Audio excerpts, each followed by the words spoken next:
Welcome to another episode of the Not So Serious podcast, MAKALA na MASHAKA. Episode 6. I took a short hiatus. Having a whole production crew is tough. So I'm actually working with one person. But anyway, no excuses. We are back and we're back with a special guest. I think I should stop saying special because everyone that sits here is special. But yes, okay, let me see her accolades. She's the assistant coach with Nairobi City Thunder. The only female coach at BL last season. Correct me if I'm wrong. Yeah. Right. And operations manager with Click Mambas. Actually, head coach and co-founder. And co-founder. Yes. All right, we'll get to know more about that and other things as well. So, without further ado, Coach Mshilla Rose. Did I say that correctly? Yes, Mshilla. you did. All right. You did. Karibu, maziniaje? Fiti. I don't know, I just decided to DM you. Nikwambie ukuje podcast tupige story kidogo. This because nilikuwa nimeattend hizo games za NCT. Even last season, I wrote to BL last season, this season. Na nilikuwa naona tu kama tukafupi kanapita hapo kanaambia huyu anafaa kuingia. So I was intrigued nikasema okay, this time let me look for her since now I have this platform. Tunaweza piga story na naweza taka kujua how you started your journey as a coach. Yeah. But I know you were a player before. Yep. Yeah, so we'll get to know more about that. So, my first question is always, how are you? How is life? After winning back-to-back championships with Thunder. Yeah. Life ikoje sahi? Kwanza beni kwa fiti. Life is just lifing, as always. Yeah. Ukimaliza hii, there's always something else waiting. Tena, yes. So there's always another summit to try and reach. Yeah. Ndio pia kuangalia vitu zenye mungedo better ama areas of improvement. Yeah. So kazi huwa haiishi. Yeah. Hiyo ndo nitasema. All right. Yes. Okay, so where did you grow up? I grew up in Mombasa. So that's where I was born and raised. Went through most of my primary school education there. It was when I got to high school that I came to Nairobi for schooling. So I went to school at the Kenya High School. Kenya High School? Yes. Okay. And thereafter, university is still here in Nairobi at Kenyatta University. Okay. So education ndo ilinileta Nairobi. GG. Yes. Okay. Yeah. And how can you say you were with sports growing up? So in my father's house, where I was raised, academia is king. Like ni vitabu kwanza. I think every household too. Vitabu kwanza. Yeah. So with sports was more like they encouraged us to take part as a way of balancing our schooling and trying to find that social balance. So sports, utapata most sports iko very social. Like you have to work with other people, you have to meet other people, mtacheza pamoja. So in that, when they gave us that leeway, so for me, I really fell in love with sports, basketball specifically. But I did other sports like through my primary school. Yeah, for sure. I did soccer, track, and swimming. So right. they made it, like they didn't ask us to specialize. Yeah. Kenye ulikuwa unataka kufanya, bora iko within the institution, you can do you it. do. Okay. But now long term is when I started specializing and started really focusing on basketball. My parents told me the condition for pursuing that would be performing in school. Okay. So bora my grades were good. They didn't have an issue with me spending time on a basketball court. Okay. When did you decide that it's basketball that I want to play? And when was it? So that was a really long time ago. It was in, I'd say that was 2005. There used to be this half court in our estate. Yeah. It wasn't even a full court, a half court. Yeah. And the evening, a lot of guys would be there. So it was a lot of boys.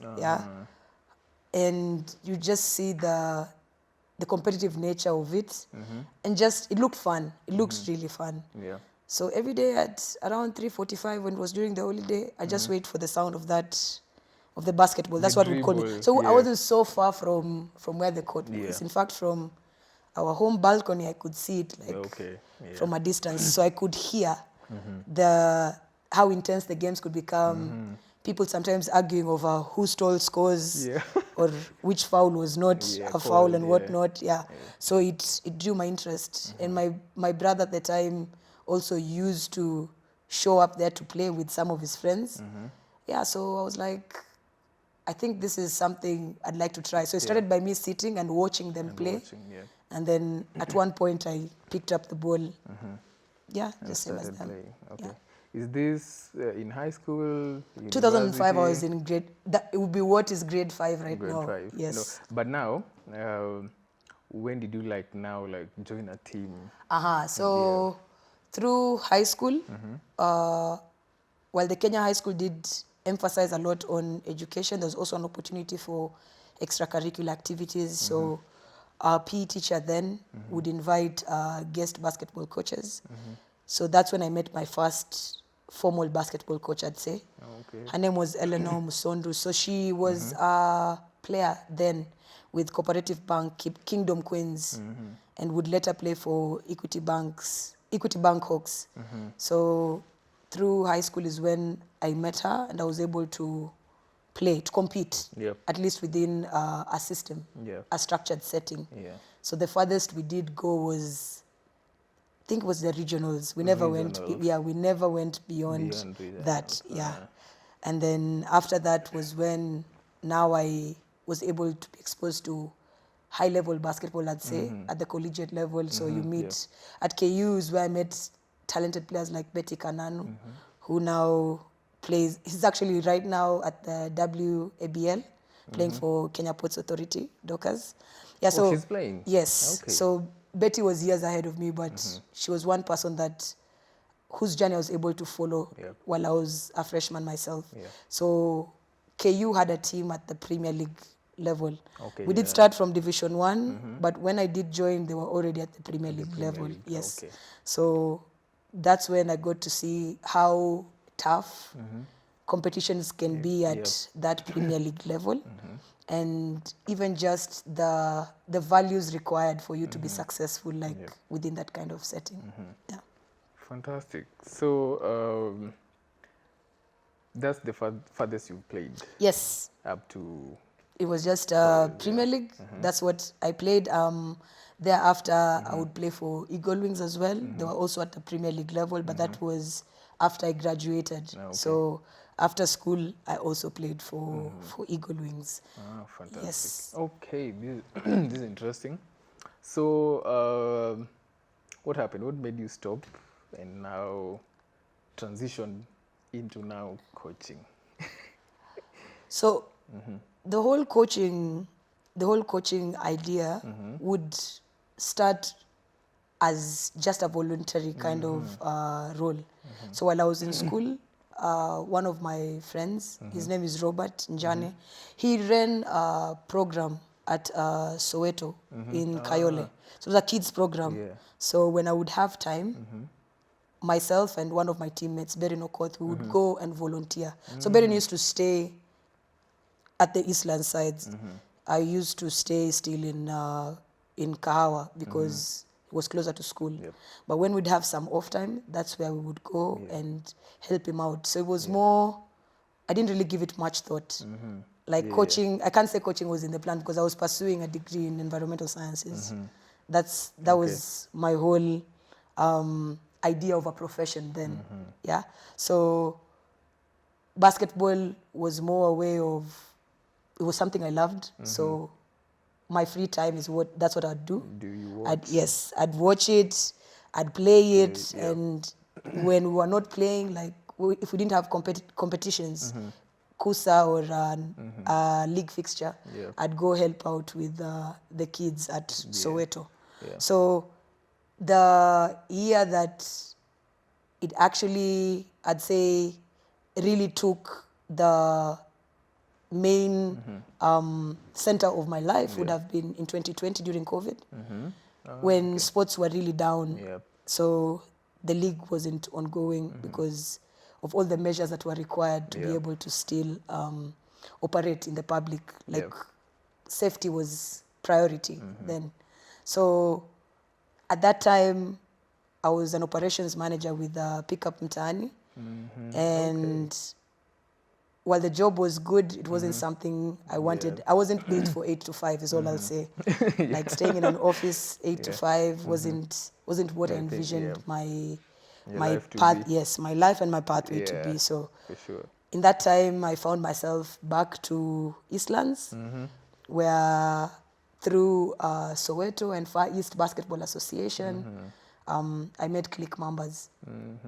And was a part of what was a deep coaching apprenticeship. It was like a coaching program then. And it was in that time that through Click, I got exposed to Street League, Street CL, and Street Inside Exposure League. And that was the first time I actually took on coaching with the intensity, with the intention of actually trying to help a team move from point A to point B. Like before that, the focus was always just keeping the kids engaged, ensuring it's fun, because at different levels, the goal of the sport becomes different for different people. So with the kids, while you do want to expose them to competition, the whole idea is to ensure they're enjoying that experience. That's usually a priority. But as you transition, guys like under 18, under 21, under 23, performance becomes an important aspect of their sporting experience. So they want to win, and there's a whole pathway to leading to that kind of performance that they want at that level. So I saw on your profile, there's something you're doing in Soweto. I don't know what it is. You just talked about it, but can you elaborate more on that? Yeah, so Soweto itself, Soweto Sports Initiative is a community-based organization. Their whole goal was about empowering youth through sports. So their biggest avenue was basketball, because they have access to a basketball facility within it's a church, so St. Joachim, St. Anne's. It's a Catholic church there. So with that space, basketball was the sport we could really use as a tool to keep kids engaged, keep them out of trouble, and at the same time, teach life skills through the sport. That was what was main, like with Soweto. So I volunteered there. I still do when my schedule would allow. So your role is just volunteering till now? Yes. So what I did with them, it was more with now the founder, that's Roba and Coach Joseph. It was more supporting their vision. So they would take point, and where we were needed to fill gaps, we would try to do that. Whether it was from a coaching capacity or from a project management kind of angle, that's where I came in. Okay, then Click members.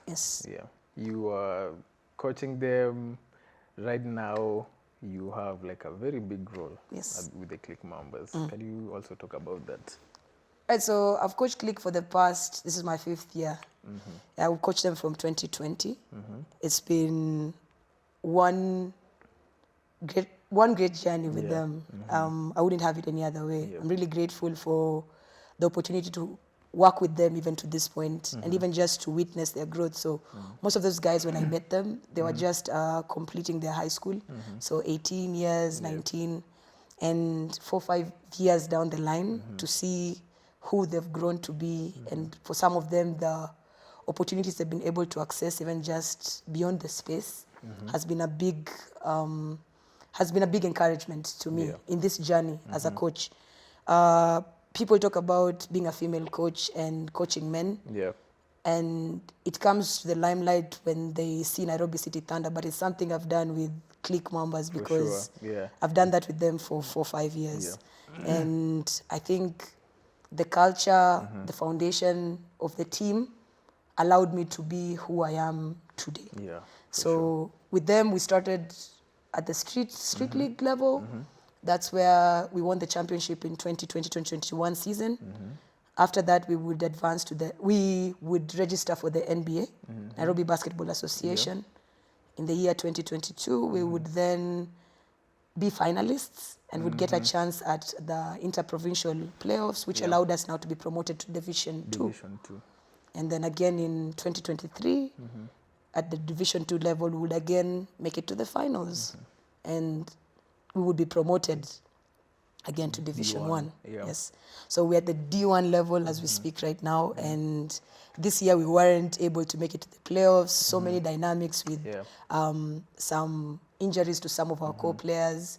But at the end of the day, it was more, again, staying true to the team culture that we had set with regards to seeking excellence. Like in everything we did, if we decided to do it, it was more like we're going full on. Whether challenges were there, whether the environment allowed for us to do it, we'd just go after it. Yeah, big shout out to you. Because from Street League to D1 is not a joke.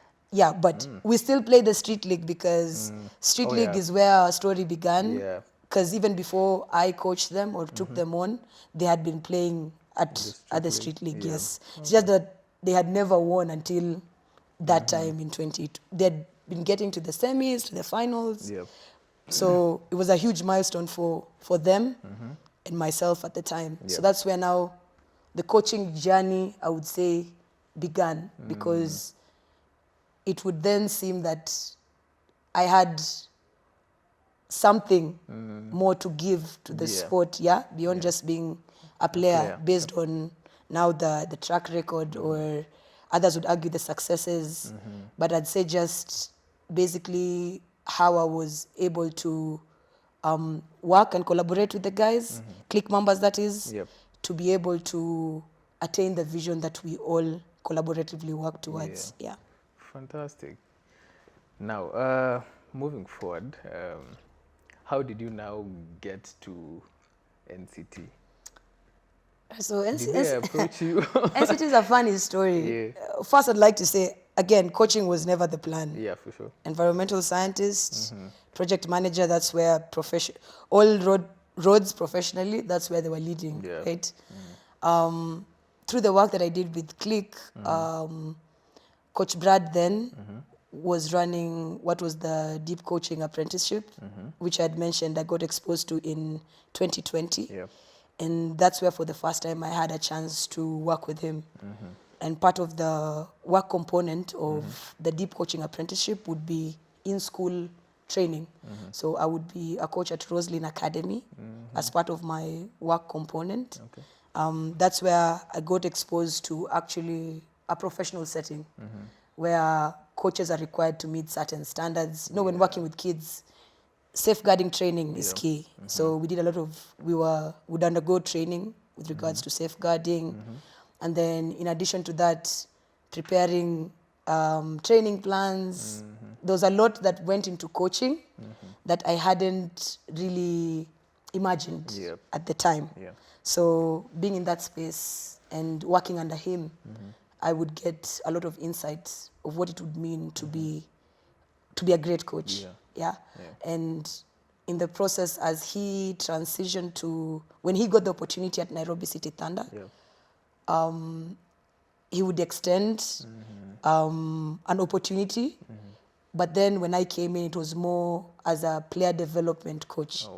So I would just run small group trainings, so focused on player development. So player development, we're talking individual skill capacity, right? Within their roles. So point guards, there's a certain demand within the systems that they play in. Now the NCT systems, there are certain tasks that they need to do. To fulfill, so that the team is able to run as smoothly as it does. Every team is as strong as its individual players. So player development is a huge part of the Nairobi City Thunder culture, just to ensure we keep the individual players sharp, and with that they're able to execute to the best of their capability within the systems that they're put in. So that's where I started. So player development coach. And then as the season went by, it was now the promotion to now an assistant coach. Fantastic. Fantastic.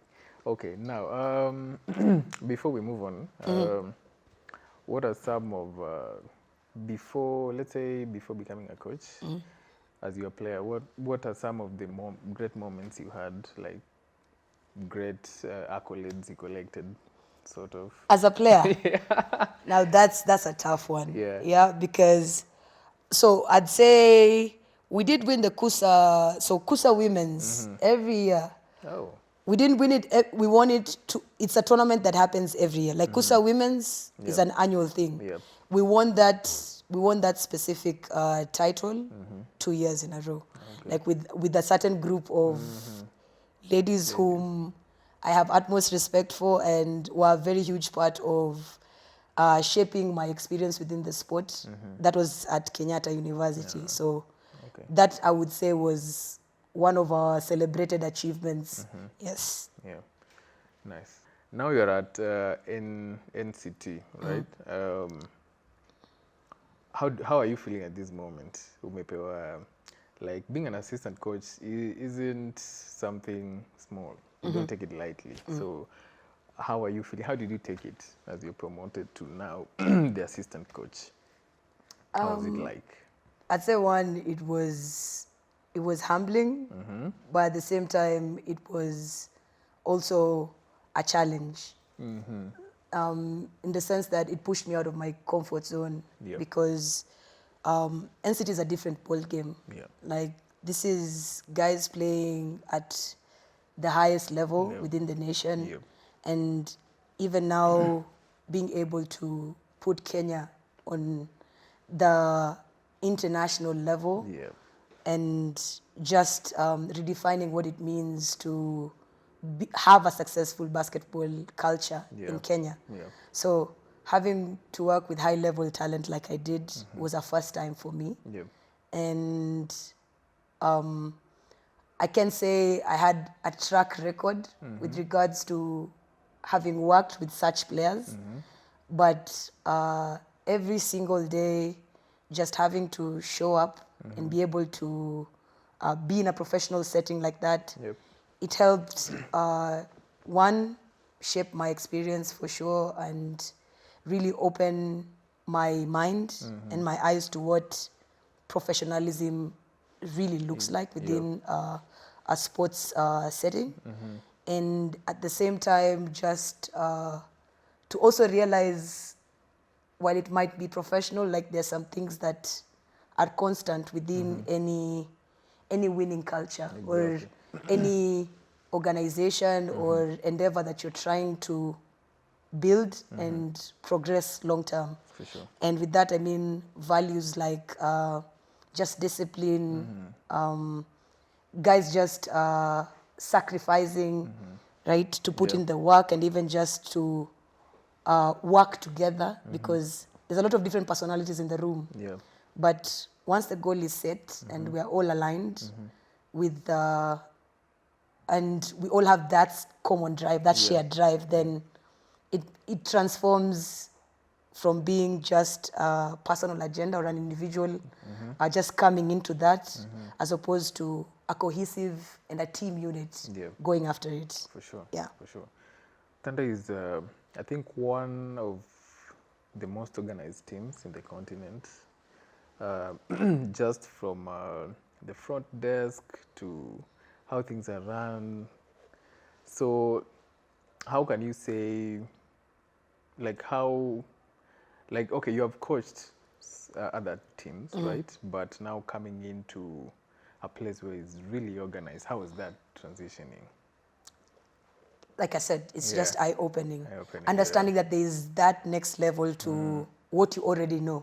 So credit to the management, of course, Kushin and Colin, our CEO and head of basketball operations, because having to set that culture, having to find the right people who are able to support the vision, like that goes a long way to ensuring the success and continuous progression. For sure. Yeah, so it was very eye-opening, I'll say that, and it was also able to really change my mindset even with regards to the opportunities that can be attained within a sports setting. Yeah. Because with basketball for the longest time, we've battled the idea that being a basketball player or taking it on as just as a profession is not it's not a sustainable way to live. Exactly. But here comes Nairobi City Thunder, who are able to actually present it and actualize it through the personnel that they've put together. So I'm talking from coaches down to the players, even to the support. Like everyone involved within Nairobi City Thunder is considered a professional. Yeah. So you can actually, depending on how your management puts stuff together, just the same way corporates work. Yep. So sports itself can tracks. sustain itself. Like there's plenty of opportunity within it. Yep. There is a return that can be attained through making an investment, a very intentional investment in it. And I think that's what Nairobi City Thunder, through the management, have been able to attain. That's amazing. That's fantastic. So now, I'd like to know your coaching style. How can you describe your coaching style that it's in line with the team's philosophy? You understand, like, this is NCT, this is how we train, this is, like, it's high level. Yes. So how do you merge that with your style, or how do you adjust? Right, so I think one thing about our coaching style, it has also, it fits well with part of what is the Kenyan basketball culture.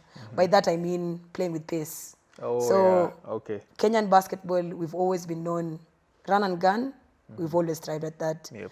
So even when I coach click was something that I really emphasized, pace and space. Like we have to run, we have to space it enough to be able to really attack and then create now options of the attack, like going downhill, getting paint touches, and then being able to get other people into it or get an advantage of it. Defensively, as always, as a nation, again, we've always thrived on putting pressure on the ball. Yeah. Like when we pressure the ball, good things happen for us. So, so defensively, it's man to man in almost, like we could do that all game. Yeah.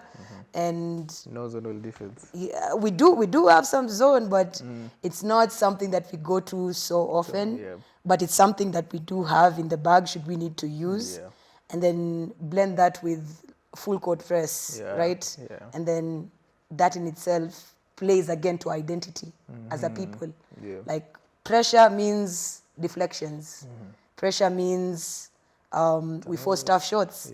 If we're able to force tough shots, we're able to get steals, then we can change our defense, or rather get the defensive stop and change it, transform it into offense. Yes. So that's a huge part because, again, if you're able to dictate how they play defensively, then you get the ball, and for us, we just want to run fast, right?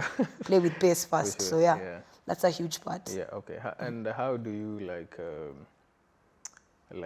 coordinate with now the head coach? In the different spaces that I've coached in, I've oftentimes taken lead. So I'm the head coach, say, Click Mambas, head coach. So you design the blueprint that your team is to follow throughout the season. With Nairobi City Thunder, I've been able to work under Coach Brad. So I take my lead from him.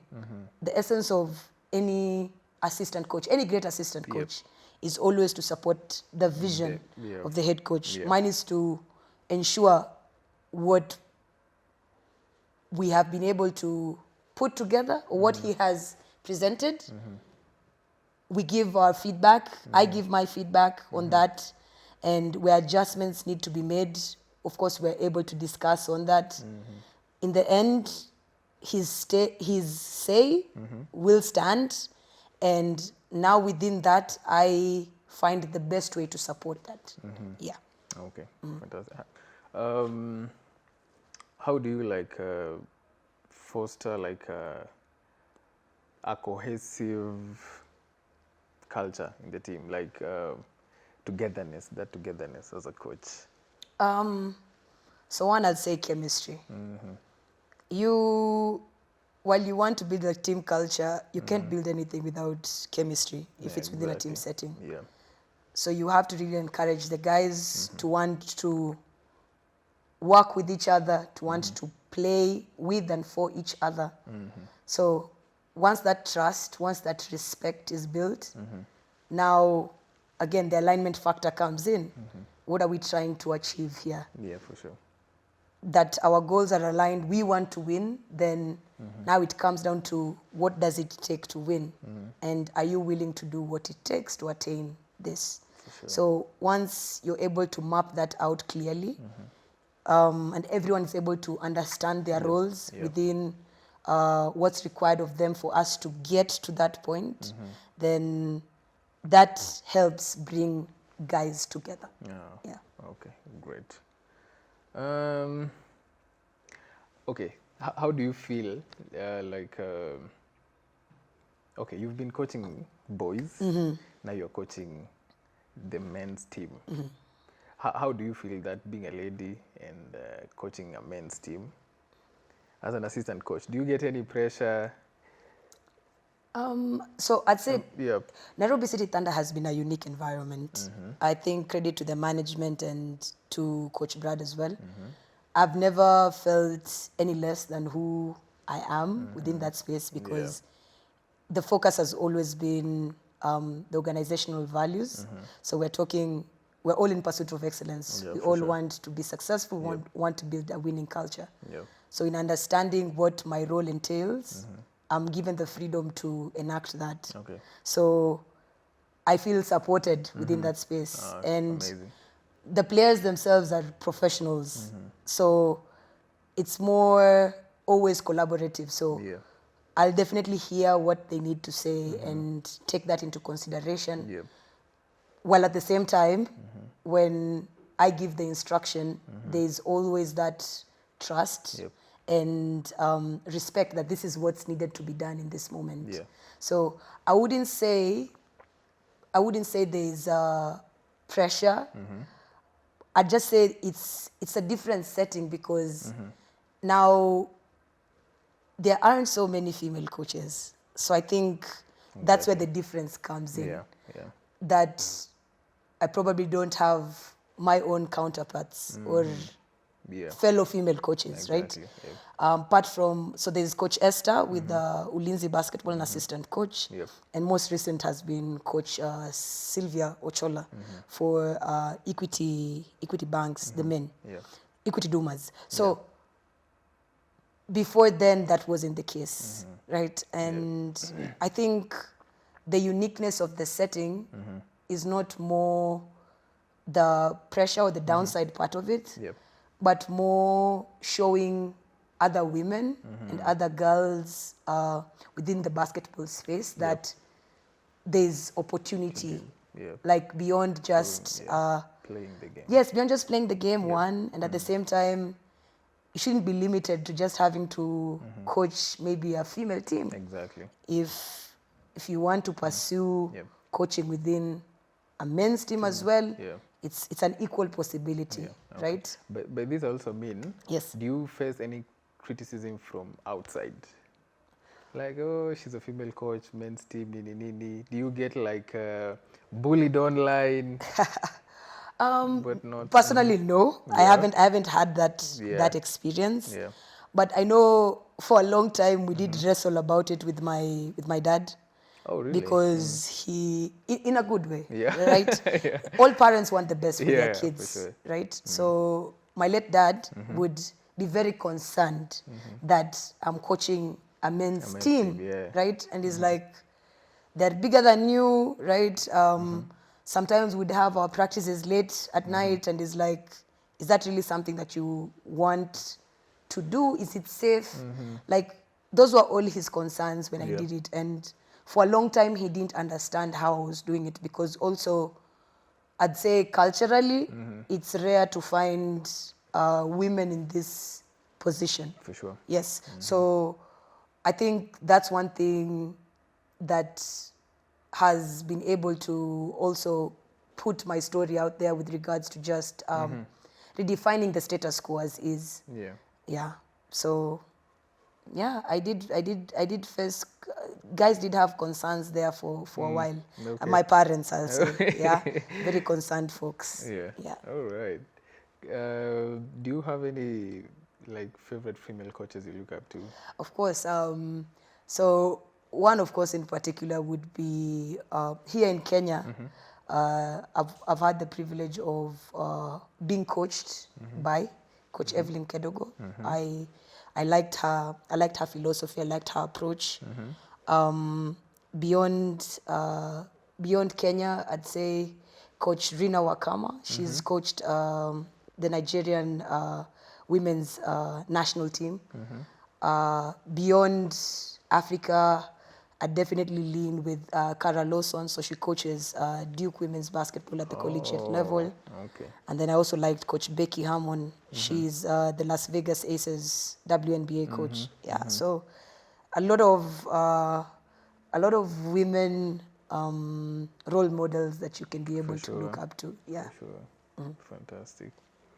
As you are there still, there's this coach. She's called Dawn. Yeah, Dawn Staley. Yeah. Yes. She's now coaching one of our... Yeah, so she's coaching Medina Okot right now. Yeah, right now. South Carolina. Yeah. Yes, the Gamecocks. Yeah, let's take a detour kidogo. How do you feel about that? Like, she might be the first Kenyan to play in the WBA. WNBA. Yes. Sorry, yeah. Yes. I was looking at a mock draft. Yes. Where they were saying she might land in Indiana. Yeah. Indiana Fevers. Yes. That's where Caitlin Clark plays, bro. Yes. Yes. Can you imagine that matchup? It's actually... what do you think about it's that? a good feel. Yeah. I'd say, so with Indiana Fever, they also have Aliyah Boston. So Medina Okot, Aliyah Boston, I'm thinking that right there is like a crazy front court combination in itself. Yeah. And it's powerful. Like with how Medina is playing right now, just with her stats line, her dominance on the boards, and even just how well she's scoring in the paint. Yeah. I think she has so much to offer. For sure. Like in that space. Yeah. And her journey has been nothing short of inspirational. Like from young girls watching her play, and even her getting to that level and experiencing the different systems and coaching systems out there as well. Yeah. I think there's a lot of value add, right, with her being in that space. That even should she choose to come back home and even share or even just interact with her peers. Right now, she could even be doing that, say, online, catching up with maybe some of her teammates who are in ZTech here. Yeah. I think she stands to share a very powerful testimony to what the sport can be. Yeah. And even what that experience means at that level to her peers here who also aspire to maybe take up the sport as a profession. Yeah, big shout out to Medina. For sure. She's Player of the Month, I think. Yes. Yeah. She was also part of the team that won the 3x3 Africa Cup. Yes. Big shout out to her. I hope I can get your team. Yeah. Hopefully. We're all looking for a reason, a cause to celebrate. It will be huge for all of us. Sana. Yep. Yeah. Moving back to coaching. So, I don't know if you have instances where athletes are demanding playtime, maybe they're indisciplined in a certain type of way. How do you handle such stuff? Especially coaching the men. It always comes back to the standard that has been set. Yeah. So those scenarios are not uncommon in any team. Yeah. And with the standard, it's more like referencing to it. So coaches are managers. Like when it comes to playing time, there's a whole balance that goes into how best to attain that. It's not all the time that you'll keep all the players happy. For sure. But in the end, you always have to try and show them that the decision made in the time was probably what's best for the unit. And when it's not, you also own up to it, Because even ourselves as coaches, it's not that we are perfect in what we do, For sure. right? So Yeah. we are also on a learning curve ourselves. Exactly. So Yeah. there are days we don't always get it right. But again, like I said, once you have had the experience, attained the outcome that you have, there's always that moment of assessment where you Yeah. go back to it and you're like, what are some areas that Yeah. you look to improve? Because at the end of the day, the players are the most important part of the team. Exactly. The team doesn't stand without the athletes. So they always have to feel very supported. Yeah. They always have to feel valued. Okay. And in that, you get the best of who they are. And Nice. yeah. So that is coach and player. Now, what happens when there's an altercation between player and player? Or it's just the same dynamic? One, it is the dynamic might be a bit different. I think different in the sense that when it's coach player, in some instances the leadership part elevates the coach in a way. So the coach is respected as being a coach, Yeah. right? Yeah. So there's always that kind of mutual respect, mutual professionalism that has to be. Exactly. When it's an altercation between player and player, these are peers. So it may well come down to the fact that they may have different values or they both have different approaches to what they think the game ought to be. So one unifying factor that may be used within that is what we're trying to achieve as a team. Yeah. So that would probably supersede what other issue Yep. there may be between two guys. But of course, coaches can step in as mediators to try and ensure things play along well, right? And with that just comes, again, as you emphasize the aspect of chemistry, values within the team, like the respect part of it, the professionalism part of it, that winning culture. So players will, in most instances that I've seen, particularly in winning cultures, players are willing to take compromises. They might not completely agree with each other, but when it comes to doing what's best for the team, like that's what will take precedence in such a situation. Oh, okay. Yeah. All right. So I don't know if it's a tough question, but how do you approach like selecting a team? How do you approach like you need someone in the team because they perform a certain role compared to the other person? Yeah. Like what are the dynamics of choosing a team, like a first five? I'd say systems. Yeah. At the end of the day, the system is king. Like systems will determine the personnel you want to fit within the system. So it's not to say that some players are really terrible. That's not the case. Yeah. In most cases, it's more like which player fits best within how you're trying to play, whether it's defensive systems or offensive systems. Yeah. That's what brings the clarity in the selection, and that's what also helps inform the criteria of selection most of the time. Okay. Yeah, outside talent, that is. Of course, talent and skill is equally important, but when trying to build chemistry, when trying to ensure successful systems, then you have to take into consideration who you're fitting within that system. Or the other way would be you get the players as they are, even in your selection, and now design or tailor the system around who they are. Yeah. Okay. Fantastic. Now before you were assistant coach, you were like developing athletes on a personal level. So how do you handle the pressure of now winning and developing a single player? Player development is a continuous process. Yeah. Like in wanting to win, you can't do it if the players themselves aren't developed as well. And I'm talking skills, fundamentals, and their foundation of the game. Yeah, and I think one thing I've always really valued a lot, again, is player development. Yeah. Because a team is only as strong as its individual players. If the individual players cannot level up to the competition they're going to face or their matchups, then there will always be a gap.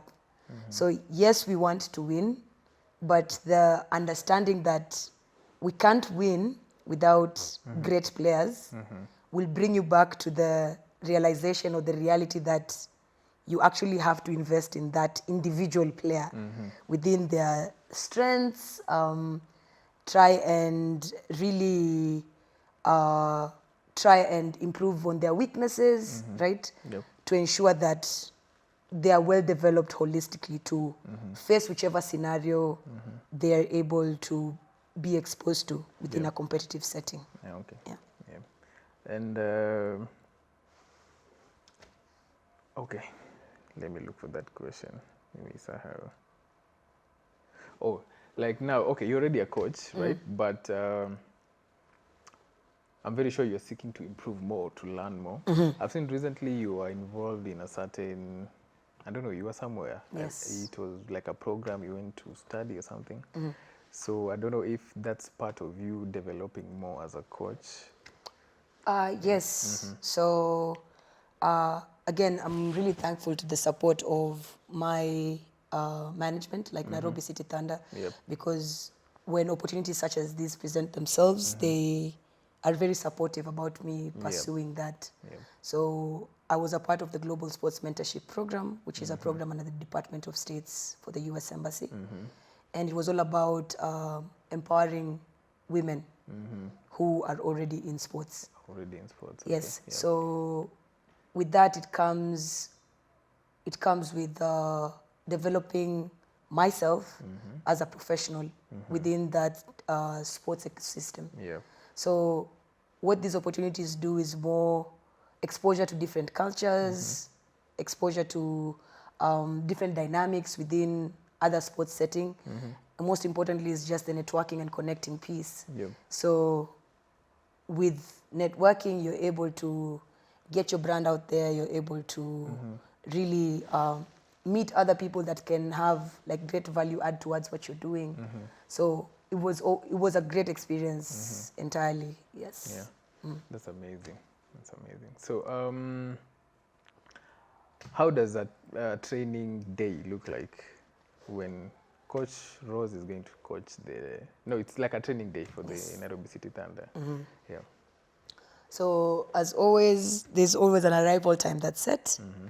But prior to the arrival time so I'll walk you through pre-practice. Yep. Not pre-practice. Wow, okay. So a lot of planning goes into the sessions that we actually conduct. And our head coach takes point on that. So our training plan is shared on our groups. And everyone is familiar with what we're coming in to do, save on that specific day. Yeah. And once we get there, there's now the pre-practice, whereby players, once they clock in, they have their own individual routines before actual practice time. Yeah. So you find there's guys who may be getting some band work in just for body prep, Yep. guys who maybe need to see the team doctor, get some massages going before getting on court. And there's others who maybe have like some ball work they need to do on the side. So pre-practice routines are also a huge part of how we get into what's required for the day. And then of course, once that's done, after the pre-practice, there's always that moment for team talk, where we review what it is we're trying to accomplish for that given day, or say if we're working towards a specific game into the week or into the weekend. So all those elements are highlighted, and then we go about the practices, right? So the actual practice with the basics, so warm-ups, right? Offensive drills, defensive drills, some scrimmage, some light scrimmage, right? And of course, at the end of practice, there's always, again, that moment where we come together just to review and to give some feedback to see how how things went along. Fantastic. And then we close it out. Yeah. You do have film sessions. Yes, we do. Yeah. How does that go? Like, what do you talk about in film sessions mostly? All right. So the beauty about film is it helps players see where it is that coaches are coming from, and at the same time also as coaches, it helps us catch on stuff maybe we could have missed in game, because the game is usually really fast, right? There's moments that could easily slip by, but when you sit and you're able to comb through film, then you're able to really highlight some really good stretches and moments, of course, that could have been so much better. And so in highlighting that is more, we do film, like it could be one-on-one, whereby you're showing a player where it is they could have done better, or where it is maybe their play wasn't up to standard, or even just showing them how well they did in that moment to encourage them to replicate that kind of play when the opportunity presents itself within the game. And then there's also the team setting, right? We've already talked about the fact that every team has its playing style, every team has its identity, has its culture. So there's certain things that within a system you cannot fail to do. Because if you don't do them, then the system doesn't work. So those are some of the things we highlight within the film. Moments whereby our systems worked to perfection, right? Like this is what we want to see more of, right? But then also moments that we were slagging, right? We could definitely do better on this as a team. Exactly. 2 times unbeaten with Nairobi City Thunder. How do you feel about it? Is it you guys have gone to a very different level and these are the guys need to improve, or like what's your take on that? 2 seasons unbeaten. Honestly, sometimes I actually forget we went 2 times unbeaten because in all truth, every day is a work day for us. So you show up, the idea is always to try and refine the system. The idea is to try and get better as a unit every other day, right? And I wouldn't say there's a comparison level with the level, like level of play by others. Most of the time the focus is usually intrinsic, like within the organization. And when you have that kind of mindset and when you have this vision, because the whole idea is at the end of the day we want to win, we want to win our games, right? Exactly. So winning every game is what compounds and makes the unbeaten record. Exactly. So the discipline it takes to keep executing throughout the season, and also the opportunity being a champion within the local league offers in being a part of the BAL, right? So that also is a huge motivating factor in how we play. I had Albert here some time back, and he told me that they don't even focus on the unbeaten thing. They focus on the continental aspect of Nairobi City Thunder now. Okay, nice. Now, the BAL. You have the first road to BAL last season. How was that? How was that experience? Just to participate in the qualification rounds for the first time. One, for myself, it was a whole new experience because I hadn't coached at that level, right?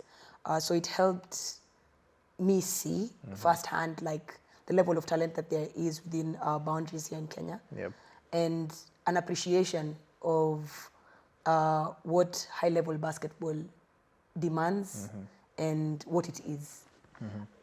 So having come back with that kind of experience to even have our players see a different ceiling, that in itself helped. It helped set new standards, right? For not just the organization, not just myself as a coach, but even the players themselves. Because now they understand like a lot is demanded at that next level. So that first road to BAL experience was one of a kind. Yeah. And in addition to that, I would say it was also one moment that I'd say I take a lot of pride in, just with the fact that Nairobi City Thunder, like it was in our first season, and we were able to it was our first season since TNSSP Limited had come on board as management, and we were able to just be able to access that platform. So I didn't take that for granted at all. It was unique and good. Amazing. Now you win. Okay, you qualify for BAL season 5. How was it? How was the experience being the only the only female coach at the BAL season 5, right? So I'd say only assistant female coach. Not because I did meet a coach with APR. Her name is Eri Fenan. So she also she was on the technical bench of APR. Technical bench. Yeah, so it's different, but I think to just do it with some of the guys here whom I'd say I grew up watching, because some of these guys, if not most of them, are older than myself. So it was a tremendous honor to just work beside guys like Tyler, guys like Okal, guys like Albert, like having just those guys. I had seen them at the national team level. I'd never really worked with them, but it was a really humbling experience getting to understand them, just their mindset in itself, right? The competitive nature that there is, and even learning from them as well throughout that. And to do it, the highlight of that qualification was, of course, doing it here in Kenya. It was amazing getting the basketball community involved, having the support of our fans, the federation coming into it. It was all a beautiful thing to be a part of. And the historic nature of it, because no other team then had been able to make it to the BAL. No other team from Kenya had been able to make it to the BAL. So it was a great feeling. And to do it alongside those guys and talent like Haruna and Majok, Derek Ogechi, like it was awesome. It was good. Now you've already qualified for season 6. Yes. Unbeaten again at the Elite 16. What did you do different this time? One, I'd say the previous experience that we had from BAL played a huge part in how we approached things this time round. One thing about experience is you can't buy that. Being a part of that whole process then, we had a better understanding of what to do better this time round. So, of course, again, credit to the management, to all the players as well, because the level of play they displayed isn't where they were last season. Like you could clearly see, guys have made like a team of local players, local talent that we have had to this point has played a huge part in the successes that we've been able to have as an organization. So I think that's a huge part of it. And of course, credit to Coach Brad, because just setting that blueprint and being able to refine our systems to really fit the players that we have. And in addition to the recruitment process that took to bringing the inputs that we did have for Elite 16. Like that in itself was a win based on how our imports were also able to complement the local talent here. And how do you guys approach that? Like, what do you look for from the inputs? Like, how do you select them? Culture systems. Because you need to get inputs that best fit your system and your team culture. And of course, imports that are able to really impact the club's level of play, right, to elevate that. But most importantly is the complementary part. Like that chemistry piece is always what we're gunning for. When those two things are able to come together, then you have a cohesive unit that is able to go out and confidently compete, play together, and in the process even really form these bonds where now they're actually looking to support and play for each other. So yeah. Fantastic. Now, big shout out to you guys. You filled up Kasarani. Yeah, that was a beauty. That was amazing. Amazing. What are you guys looking to do different? Now that you say they filled Kasarani. Imeishia hapo. No. It's you have a question? Yeah. Musicians, artists came. What role do you think that plays for the team, for Kenyan basketball? Recently, we've been having celebrities. Like celebrities. What do you think that does for the game? So I'm thinking more visibility for the game, which is a huge plus when you're trying to, one, professionalize the game and to bring more investors into it. All investors are looking for a return on investment, and that all comes down to eyeballs, it all comes down to numbers. So with the recent attendance of popular artists and celebrities in that basketball scene, it helps really put the game out there as one, a great product to invest in. At the same time, a great source of entertainment as well, because that's what all sports fans want. That kind of experience, that kind of entertainment. And I think this is a testament to just the growth of basketball from what it was and what it can grow even to be. And through that kind of growth, that equates to opportunities for everyone within the sport. So we're talking not just the players themselves, but also we're talking an opportunity for different managements to even network with some of those artists showing up to maybe take on their brands. And in addition to that, you're also thinking like long term, with regards to just having those guys there is like opportunity even for media marketing. So media houses now are coming on board because they also understand the value having to collaborate or to work with some of those artists might have on their own brands. So yeah. Amazing. All the best moving forward. The BAL. Season 6. How can you say you're ready? Or you need to touch up some areas? All I'm gonna say is this is more. It's more about a lot about unfinished business. Yeah. Like the last time we were at that level, I don't think we showcased the best of what Nairobi City Thunder basketball can be, or even what Kenyan basketball is all about. So I think this second chance that we've been able to attain is more about going out there and really competing, putting our best foot forward and really pushing ourselves to attain the best outcome that can come of that experience. So we are working to ensure we're best prepared for this next phase, this next cycle.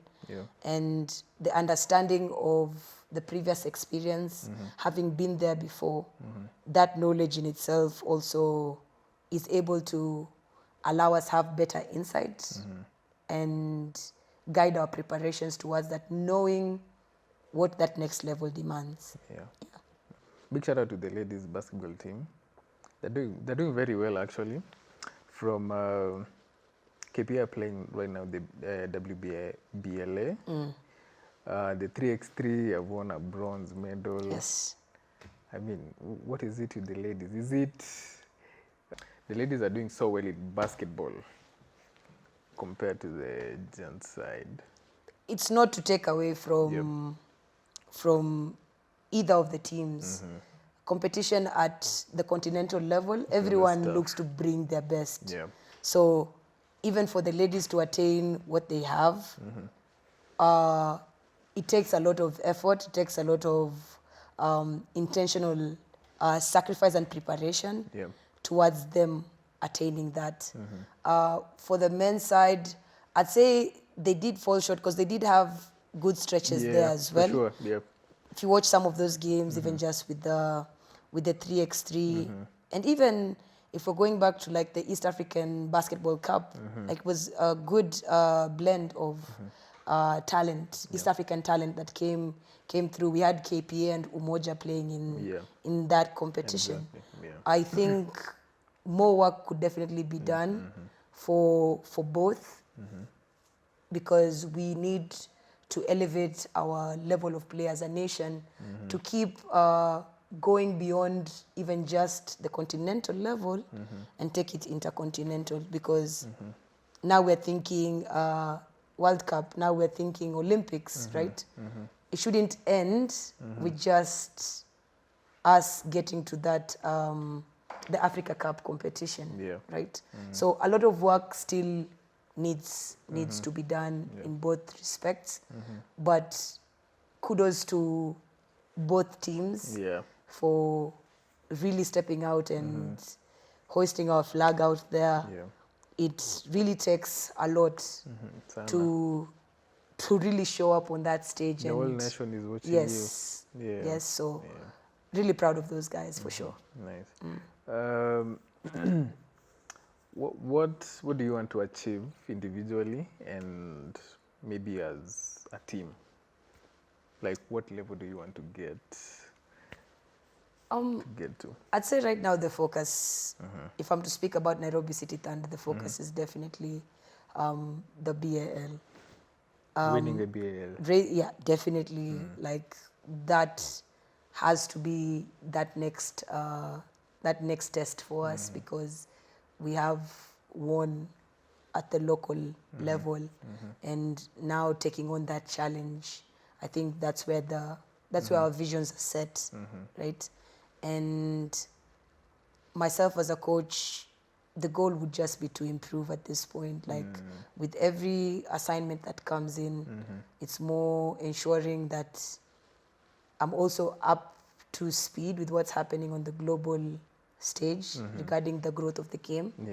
And with every experience attained, I'm able to also share that back home in a way that we're able to also elevate other coaches, and in turn, we're able to elevate our players here.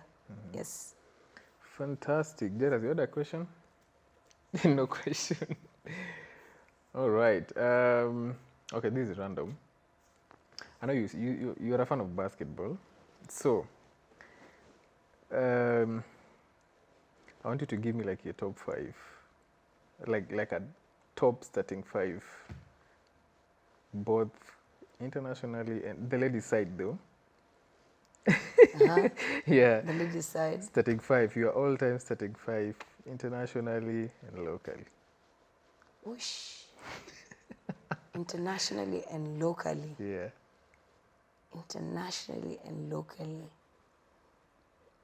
Right, so... The ladies' side, yeah. Locally. Okay, so one, if I'm thinking point guard position, I like Mshilla because of her style of play and just how dynamic she is offensively. So as a point guard, Mshilla plays for Zitex Sparks Sokoju. Sokoju. Yeah, she's now in... she's playing in Dubai. So she's in the Arabs. Arab side, yeah. So, yes. So Mshilla Sokoju for sure at the point guard position. As a two-man, I would have Hilda Indasi.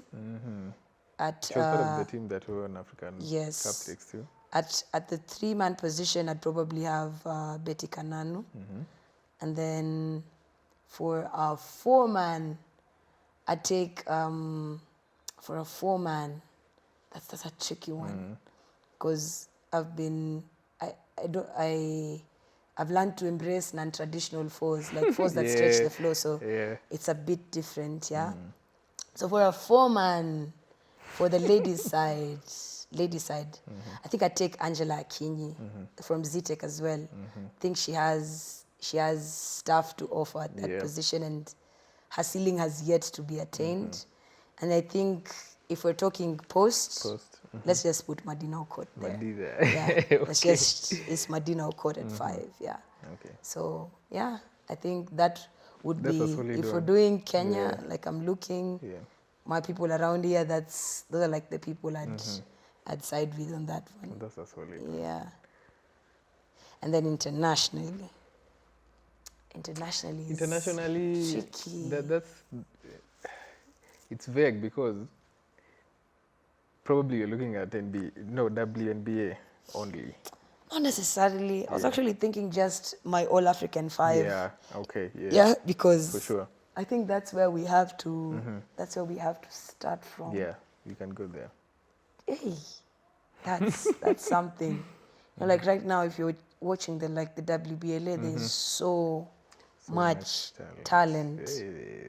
Crazy. I think I'm gonna hold on to that. I'm not gonna announce that one. I'm gonna hold close. Yeah, guys, find me for that one. Yeah, but yeah, it's a lot of whoa. Okay, you can just mention like impressive players. There's a lot. Yeah. There's you na kutoka kwa hiyo space confined space ya first 5. Then you want me to mention most of them? It will be like 25 players and going. Like people are looking really good out there right now. Yeah. Even just with the KPA, with some of the imports that they've brought in, and even the level of play with some of our players there. Guys are looking really sharp. Exactly. It's a beauty to see. Yeah. Like right now, Aminata is playing really well for KPA. I'd say this is like, she's having a really great tournament out there. Yeah. It's impressive to see and just watch. It's actually their matchup yesterday against the Mozambique team. Yeah. Now that right there was some high level play from both sides. Question: could we have won if Johnson did get injured? We closed the gap. Or that's a tough one to say because, but in my opinion, Johnson really brings, with her on the floor, KPA's level of play is definitely elevated. Yeah. But also going into winning, there's so many things as opposed to just her as one person that goes into it. For sure. So I definitely think KPA are still in a good position within this tournament. So I'd really love to keep seeing and keep watching the adjustments that they make going into that next round. Yeah. And yeah, we're definitely cheering them on to just keep doing what they're doing at the best level that they can. For sure. Yeah. For sure. Fantastic. I was going to ask you about first 5 men's team, but let me leave it. No, let's just no first 5s. Guys can find me for that one. I'll buy coffee for that one. Yeah. But there's no question about how much talent there is in Kenya or even at the continental level, right? Yeah. There's a lot of talent. And I think this is one time or one season that being a part of or having all these different basketball products coming up from the BAL, the WBLA, and even just the East African Basketball Cup, it really provides that platform to showcase that talent. Yeah, so the more of these that we keep having, then it also provides a lot of motivation and a lot of opportunity for these young and upcoming players and even these aspiring professionals within this space. Okay. Yeah. My final question. What could you tell like a young female that is looking to become a basketball coach?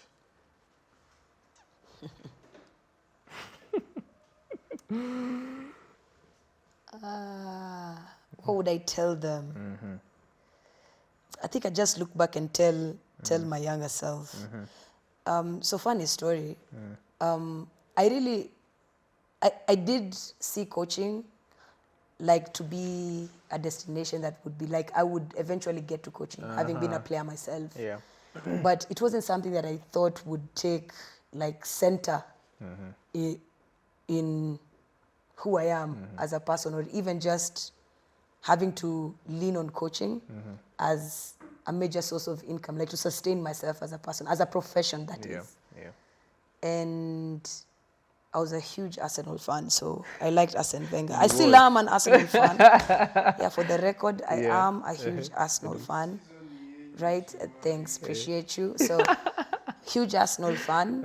And I really used to like, if there were two coaches that I really watched a lot growing up, was Arsene Wenger and Alex Ferguson. Like, those two guys on the sideline, those two managers,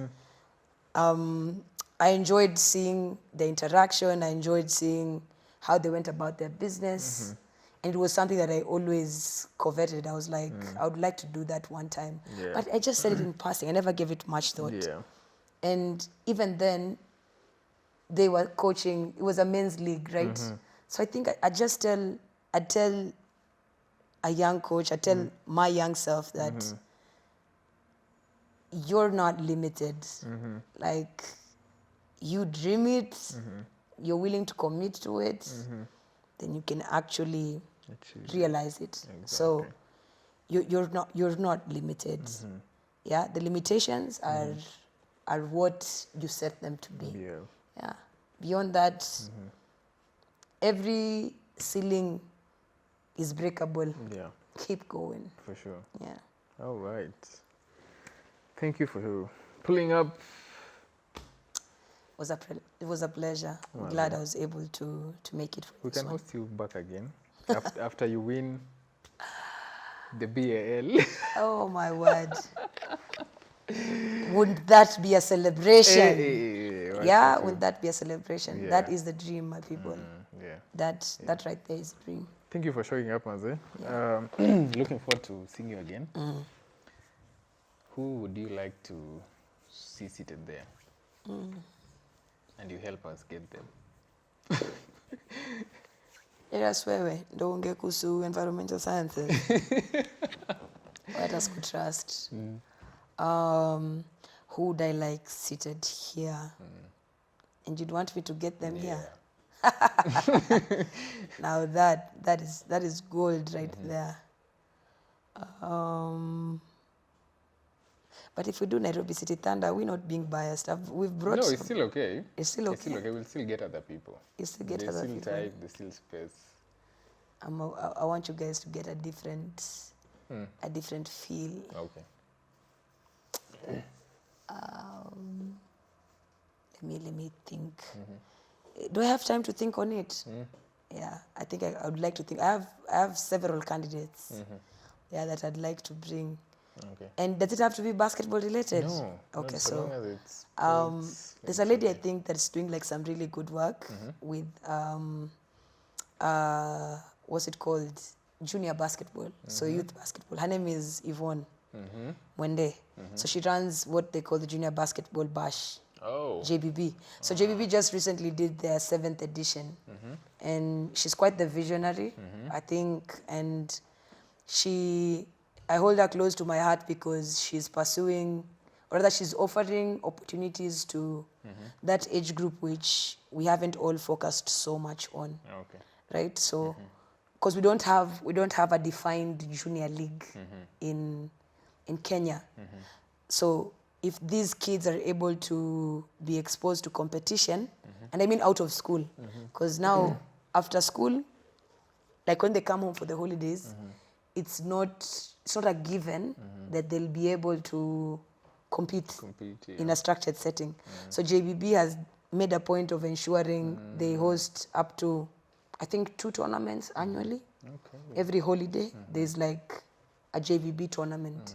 And like season 6, they took it to Mombasa. Oh. So she's even trying to go like beyond just Nairobi.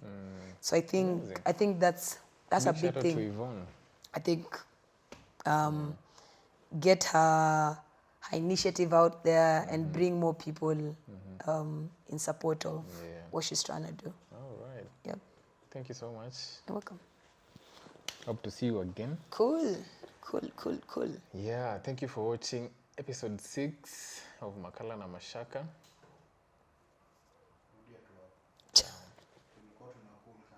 Sawa. Thank you for watching episode 6 of the Not So Serious podcast, Makala na Mashaka. See you in the next one. So this is Coach Mshilla Rose, and you're watching Makala na Mashaka.